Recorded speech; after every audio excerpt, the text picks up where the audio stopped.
Ako po si Freddy Garcia, aka Yulo Ascal, taong bayan po. Simpleng namuhay sa bangkita.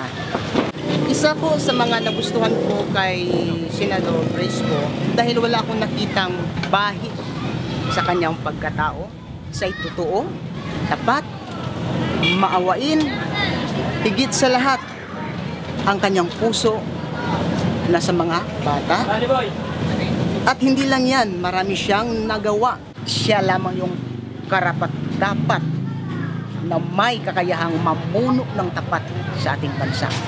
Dahil ang puso niya, lalo na sa mga mahihirap, ito'y kanyang minamahal. Mga bata, nais niyang mabigyan ito ng magandang bukas. Ako po ulit si Freddy Garcia, taong bayan po.